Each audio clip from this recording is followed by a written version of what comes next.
Assalamualaikum warahmatullahi wabarakatuh. Hai adik-adikku yang soleh dan solehah, bagaimana kabarnya? Semoga semuanya tetap sehat dan tetap semangat ya. Sebelum mulai, mari kita berdoa terlebih dahulu. Bismillahirrahmanirrahim. Robbi zidni ilman warzuqni fahman. Dalam kesempatan kali ini, kita akan mempelajari kandungan Quran Surat Al-Ma'idah ayat 2-3 dan Quran Surat Al-Hujurat ayat 12-13. Semoga setelah mempelajari materi ini, diharapkan kalian mampu memahami makna Quran Surat Al-Ma'idah ayat 2-3 dan Quran Surat Al-Hujurat ayat 12-13 dengan benar. Nah adik-adik, ayat yang pertama yang akan kita bahas adalah penggalan Quran Surat Al-Ma'idah ayat 2 berikut ini. Ayat ini menyatakan perintah untuk tolong-menolong dalam mengerjakan kebajikan dan takwa, dan larangan untuk tolong-menolong dalam perbuatan dosa dan permusuhan. Kita diharuskan saling menolong kepada sesama kita dalam perbuatan baik dan ketakwaan. Misalnya, menolong seorang kakek menyeberangi jalan, dan contoh-contoh yang ada di awal video tadi. Sebaliknya, kita harus menghindari saling menolong dalam perbuatan dosa dan permusuhan. Misalnya, ada teman kita yang mengajak membolos. Hendaknya dihindari atau ditolak karena membolos adalah perbuatan yang tidak baik. Tetapi jika ada teman kita yang mengajak ke masjid untuk mendengarkan ceramah agama atau sholat berjamaah, kita harus mendukungnya. Nah, begitu pula jika ada teman mengajak nonton televisi atau main video game terus-menerus sehingga lupa makan dan belajar, kita harus menolaknya. Tetapi jika ada teman yang mengajak kita belajar bersama, kita harus mau bergabung karena belajar bersama sangat baik dan menguntungkan. Insya Allah kita akan mendapat karunia dan pahala dari Allah Subhanahu wa Ta'ala.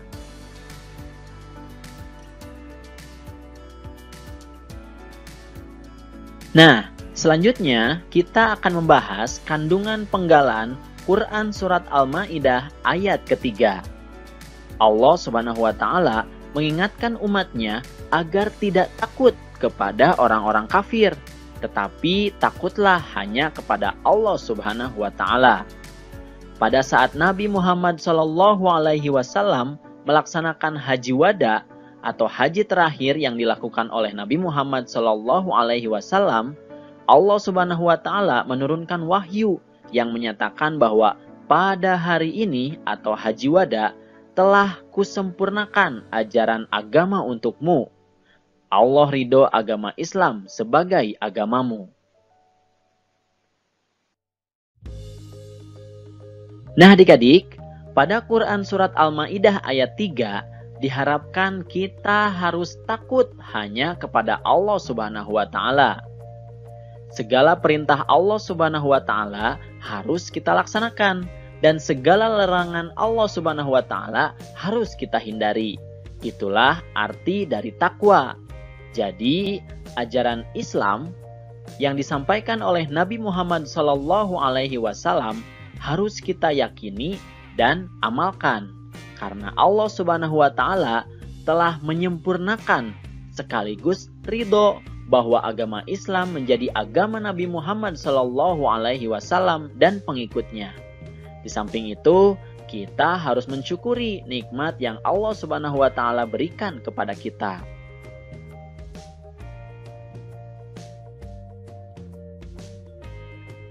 Selanjutnya, kita masuk ke ayat yang lain, yaitu pada Quran Surat Al-Hujurat ayat 12.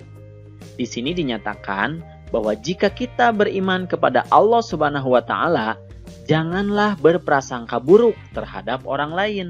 Karena berprasangka, terutama prasangka buruk itu dosa besar. Di samping itu, kita tidak boleh mencari-cari kesalahan orang lain atau bergunjing.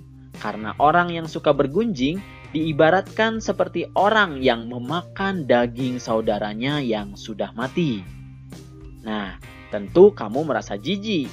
Oleh sebab itu, bertakwalah kepada Allah, yakni mentaati perintahnya dan menjauhi larangannya, yaitu termasuk bergunjing atau menceritakan kejelekan orang lain.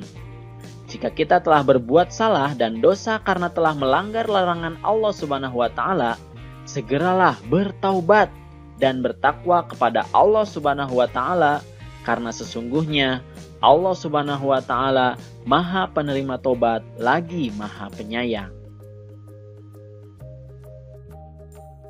Nah, di ayat ini Allah Subhanahu wa Ta'ala melarang kita untuk melakukan beberapa hal, yaitu yang pertama, berprasangka buruk itu dosa.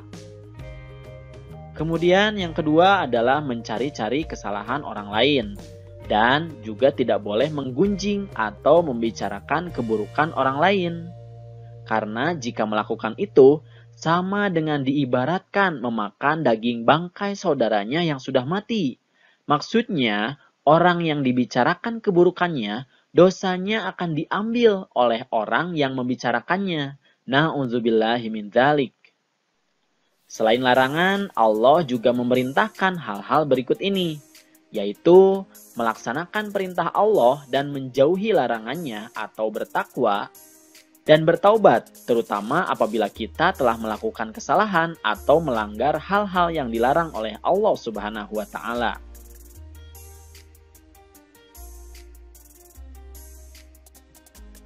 Kemudian selanjutnya, pada Quran Surat Al-Hujurat ayat 13, Allah Subhanahu wa Ta'ala menyatakan bahwa Allah menciptakan manusia terdiri atas laki-laki dan perempuan. Kemudian manusia itu suka berkumpul dan berkelompok, sehingga mereka membentuk suatu bangsa atau suku untuk saling kenal mengenal. Kemudian Allah Subhanahu wa Ta'ala juga menyatakan bahwa orang yang paling mulia di sisi Allah Subhanahu wa Ta'ala adalah orang yang bertakwa, bukan orang yang memiliki harta, tahta, dan jabatan. Oleh sebab itu, tidak ada artinya kita menyombongkan diri tanpa beribadah kepada Allah Subhanahu wa Ta'ala. Di ayat ini, Allah Subhanahu wa Ta'ala mengingatkan bahwa manusia itu suka berkumpul dan berkelompok. Ketika kita berkelompok, apa yang kita lakukan? Ya, benar. Jika kita belum mengenal dalam kelompok, kita harus saling kenal mengenal satu sama lainnya. Dengan saling mengenal, kita akan memahami sifat dan tahu hobi masing-masing. Kemudian dengan saling mengenal, kita akan terhindar dari salah paham atau prasangka negatif atau buruk, atau saling bergunjing yang tidak benar. Nah, dengan demikian, tidak ada di antara kita saling menganggap diri paling benar atau paling baik, karena Allah Subhanahu wa Ta'ala sudah mengingatkan bahwa sesungguhnya yang paling mulia di antara kamu di sisi Allah Subhanahu wa Ta'ala ialah orang yang paling bertakwa. Sungguh Allah Maha Mengetahui lagi Maha Teliti. Nah, itu adalah penjelasan dari Quran Surat Al-Hujurat ayat 13.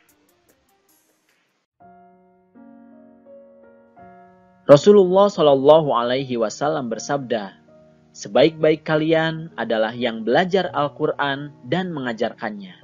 Hadis riwayat Bukhari.